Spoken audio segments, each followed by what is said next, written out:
singer ng USA at ang charming angel ng Cebu.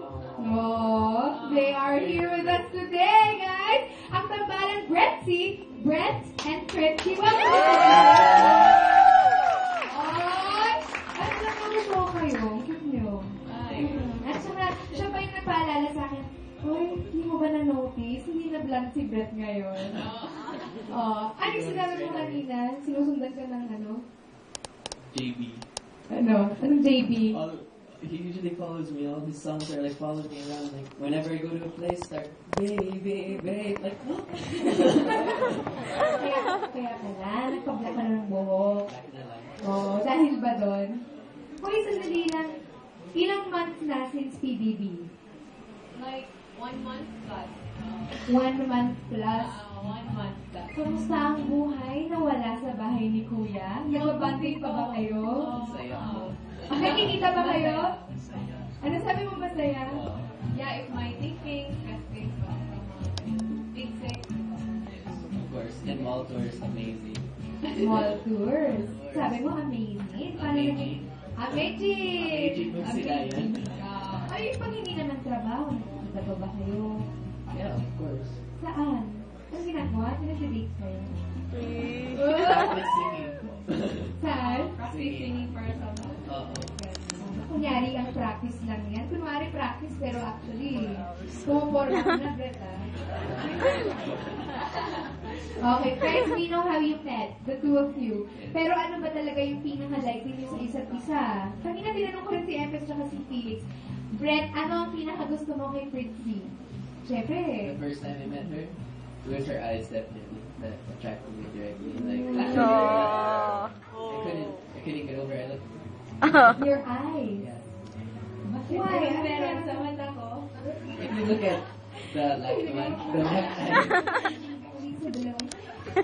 she has cat eyes, and it's really beautiful. So. Cat eyes? See, it goes like that. There's like a what? like a slash thing. Slash. Yeah. Parang pusa. Yeah. Yung isa. Oh my! Nakakatakot! You see it? Kaya meron ko, parang eclipse yata. Oo nga, ang ganda! Kung pinapansin mo yun, pero tumitingin ka na malapit na lahat. Parang, sobrang bakit ba? Parang ma-notice mo yun, pero it's ang ganda nga ng mata mo. Buti hindi nakita yung dalawa yung kulay ng Sa inyo, Ay, parang sa sadin ba? Okay, Fritzy, ikaw naman. What do you like most about Brett? Probably his body. Bakit? Yung mata, tingnan mo. Pitinginan pala kayo kung nag-review ng kanta para sa mall show. Ano yung pinakagustuhan mo sa kanya? Personality, attitude, mga ganyan. And his eyes. Mata din? Mata-mata din. Pwede na kayo. Dahil white color na kayo si Brett. Firstly, yes. Diba? Kasi talented, but he's good in singing. She also she can play the piano really good. Compatible. Kayo, anong gusto nyo kay Bretzy? Ang tao lang si Bretzy. Oh my God. Sino ang president ng Bretzy Club? Daryl. There all sa Okay, kayo, sasabihin ko. Anong pinakagusto nyo kay Brett sa Bretzy? Ikaw. Ikaw? Patay. Okay na lang, Lee. Anong pinakagusto mo about Brett and Bretzy? Parang mabait. Ano ba? Bagay ba sila? Super. Bakit? Galeta. Ikaw, bakit sila bagay? Nakakilig kasi. Oo, nga nakakakilig kasi. Sige na, marunong ka na rin. Silang dalawa daw. Love ang music. Brett, did you ever write a song for Bretzy? Yes, I wrote her 2 songs. You wrote her 2 songs? Pwede bang sample naman? Sample daw, Brett. Sinulat mo for I Brett. wrote half the song inside the premium house. Paano? Okay, I'll do it. You have got to be the cutest thing I've ever seen. You, me, we could be so damn happy. be. I'll keep staring at you till you stop staring too.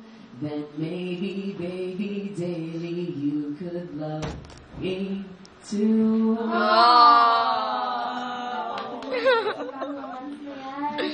Okay. Ay, kayo naman ay may handog daw sa aming dalawa. Kayong dalawa daw ay may handog para sa aming lahat ng surprise. Ano daw yun, ha? Linano nila ito ng buhong ko. Kasi nga, kasample nga niyan. May surprise pa kayo sa amin? Kakanta kayo? Okay, go. Go fight with me. Lucky I'm in love with my best friend. Lucky to have been lucky to be coming home again. Wait lang tayo. Hindi ako makakala. Lucky we're in love in every way. Lucky to have stayed where we have stayed. Lucky to be coming home someday.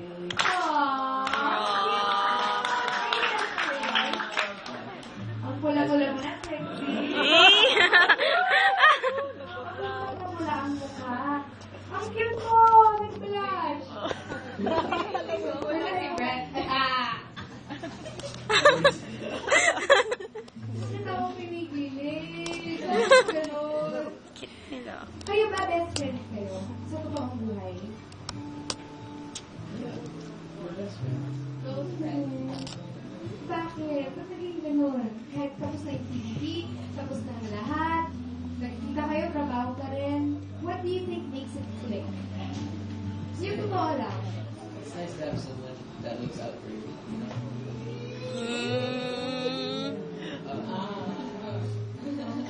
She's there for me, and I'm there for her also. Oh. Bakit? Paano niya naparamdam?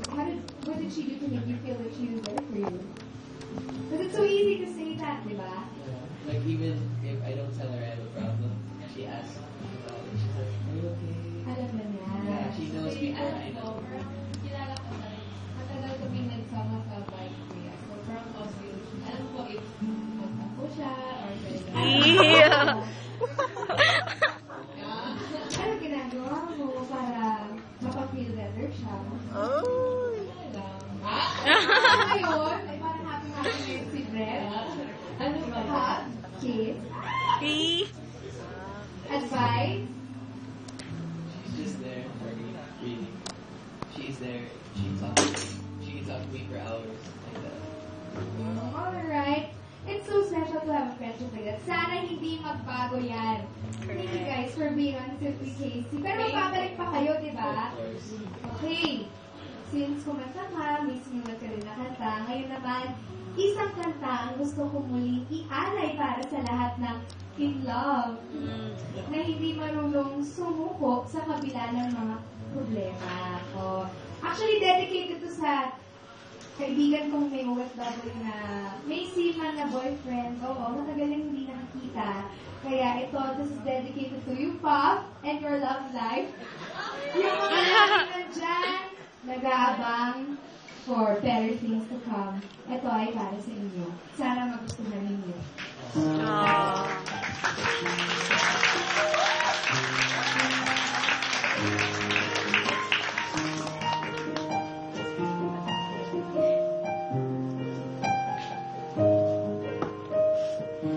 Tahimik lang, palubog ang araw. Ito lang naman tayo.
kayo.